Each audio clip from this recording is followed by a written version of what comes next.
Well, hello everyone and welcome to Barefoot Minis. I thought I would do a horse health products show and tell for everyone. I'm going to try to grab a product and tell you about it and then kind of wing it about my knowledge of the product and what I've used it for. Some of these products are conventional. Some of these products are natural. All these products I've found to work for me. Me. The first thing I'm going to grab out of here, hydrogen peroxide. I should have iodine in here because I use iodine on the full stumps. But the spray hydrogen peroxide I've been able to even use to do a little bit of a flush on a mare. But, you know, leave that up to your vet, honestly. The next product was ivermectin. And I never used to rotate my dewormers. I always just used ivermectin. In more recent years I've used Safeguard, which is fenbendazole.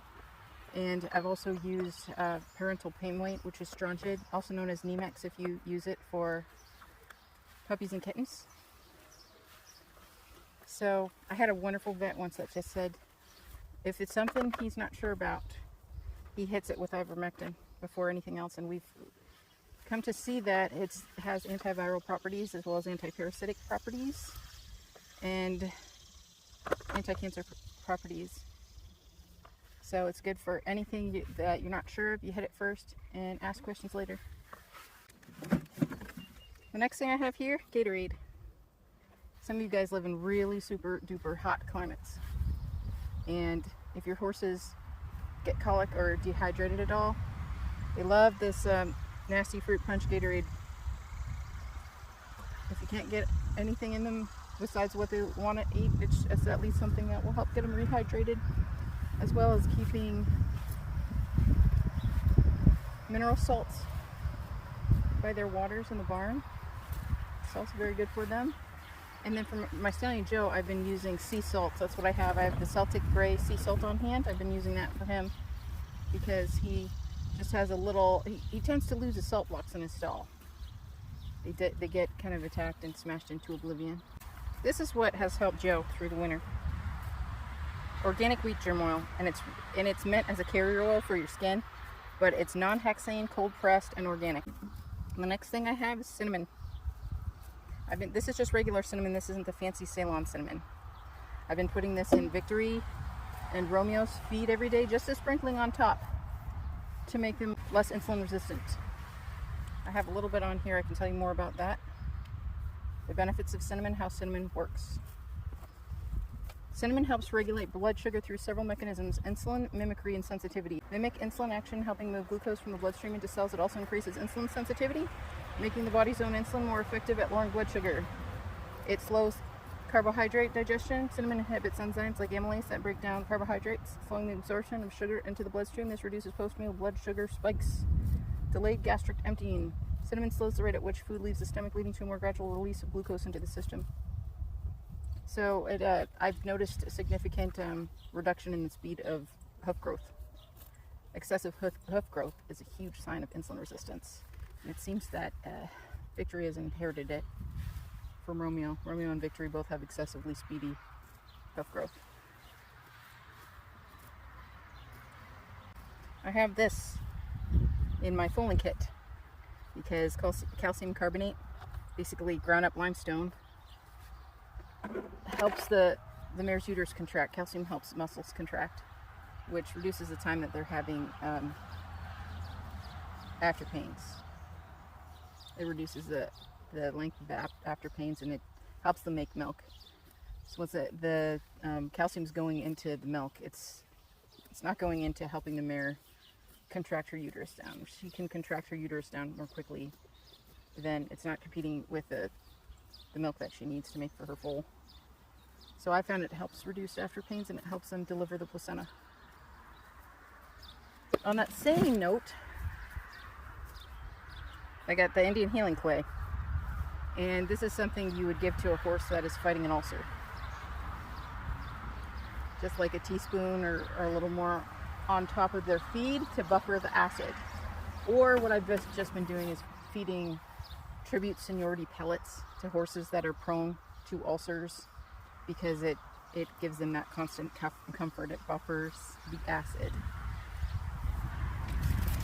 Or my major issue with buggies all winter long that I never had before to that extent or ever. I have used boron ivermectin. This seemed to work really well. It also works in horses that are a little sensitive to ivermectin, that tend to get the runs, that tend to get fecal water syndrome when they take ivermectin. They're sensitive to ivermectin for some reason. So if it bypasses the gastric system, it'll bypass the stomach but still get the worms. This is something else that I found helpful. Some horses it's not as helpful. It's not a treat, sorry my love, it's not. I found it helpful to take the edge off of the horses that are traveling so they're less stressed. Or horses that are going to have any type of dental work or vet work. It really does help. In some horses it helps more than others. Some horses it doesn't seem to help at all. The nutty horses. My silver dapples take a lot more sedation, so it doesn't really help. In the same line of talking about buggies, I found the cedar side is expensive, but it is amazing to repel those birds that are carriers. Yeah, birds have bird lice, but other types of lice across different species will hitch a ride on a bird. And also birds carry parasites and stuff, so you don't want them nesting in your barn, so you spray the rafters with these to keep them from, it repels them from making nests. And if you have any, are you gonna go potty, miss? Go potty in the yard? Good girl, Ness, going potty in the yard. I always compliment them when they go outside versus in the barn. And it also kind of teaches them, does it teach you something? It teaches you that going outside is good. So they connect the compliment and the praise with going outside, and you can sort of teach them through positive reinforcement to go outside instead of inside. Now, Ness is too thin, so we're going to come back to the wheat germ oil. This increases the stallion's fertility because it's very high in vitamin E. So if you have an older stallion that needs to keep on weight but also increase the fertility, this is good stuff for it. And then Nessa is now on it too because she's too thin. I've had such a hard time getting weight on her because she just refuses to eat more than 4 cups of feed a day. She will eat 2 cups per meal, no more. Now she just leaves it. She won't eat it. So this is a way. Shh, don't tell her. Trying to get her to put on some weight. The next thing I have on hand is mineral oil. Now it can be olive oil, works fine. Mineral oil, just about any type of oil. If you have a foal that's constipated, which sometimes they get constipated right after their moms go out of foal heat, and sometimes they get constipated in hot, dry weather, and sometimes they get constipated when their dam is dewormed because it changes the milk a bit. So because of that, I will take the oil, whatever oil, kind of oil, and I will put it in a syringe and I will inject some straight into their rectum, gently, of course. Vanessa still wants to know if I have treats. Sorry, I've run out of treats. If I ever have any type of colic, though, this is what I'm giving them. Anti-gas-methicone. You gotta check the labels, but this is just 125 milligrams. If it's a rough case, I give 2. Most of the time, if I'm just like, you're kind of off, you're looking a little colicky, I'll give them one of these. One of the most important things I found is, what can we use as antibiotics without getting a prescription? Hello, nasty, beautiful girl. I don't have a cookie. I'm sorry, beautiful woman. None of this advice takes the place of a veterinarian. If you have any questions or concerns, please contact your vet. All this is for entertainment purposes only, but it's good to have something on hand if you suspect an infection. And a lot of the antibiotics that are not injectable that you could give to a horse will cause ulcers and give them bad gastric side effects. It definitely will kill their good gut bacteria, which they need to properly digest grass and such. So anyway, I found something that is extremely valuable for my first aid kit, and that would be oil of oregano. And I like this brand by Garden of Life. I love this stuff. It has carvacrol and thymol in it. And how does oil of oregano work? It has comparable efficacy to vancomycin, which is something that actually can destroy antibiotic-resistant MRSA. So it's the thing that makes it so much better, though, is that it destroys biofilms. If I suspect any type of infection, like Nessie definitely had something going on based on the dried secretions under her tail, that she no longer has, by the way. I had her on this for a week, 6 drops a day. You would need a different dosage for a large horse.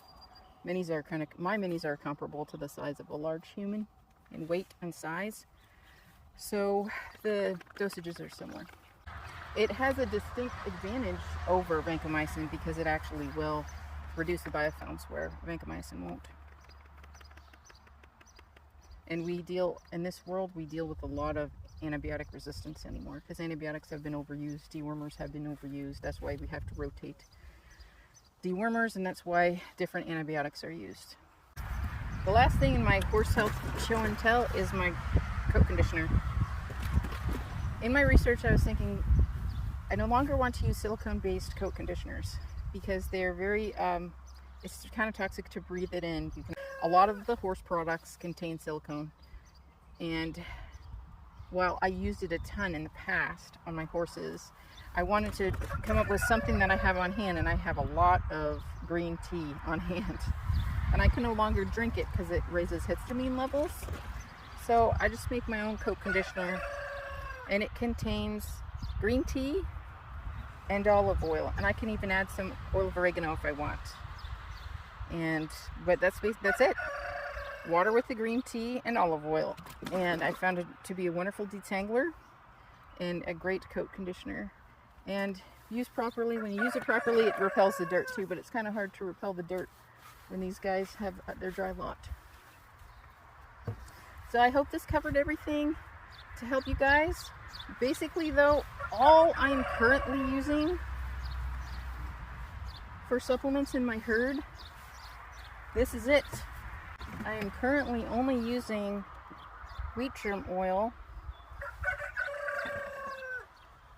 and cinnamon as supplements, and that's all. And as long as the horses have good feed, they're not suffering from anything acute or chronic, because they will pop up with, surprise, I have this issue, surprise, I have that issue.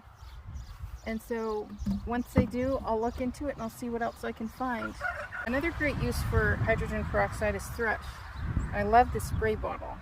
Thrush is one thing, and I've been trimming my horses' hooves for almost 29 years. And people will say bleach, but bleach does not kill the root of any type of mold or fungus. This destroys it. This will destroy. This is why you can use it in your basement and it won't grow back. It will destroy it at the root. It won't just destroy the plant, it'll destroy the root too. So if you have any mold or fungus or anything growing on your horse's hooves, this is the stuff to use. Looks like I have about 14 minutes before the horses have to go in. I hope you guys enjoyed this horse health and supplement show and tell. One last thing, I wanted to show you guys the brown phoebes. I don't mind them so much. They're in the flycatcher family. They're like swallows. The mom is flipping out though. I don't know if you can see her out there. There she is. She's not happy with me at all. But this is the baby. I tried to get a video of it without it flying out, but it flew out and its sibling flew out. So I'm going to try to get it back in the nest. It got scared. Well, Jesus loves you.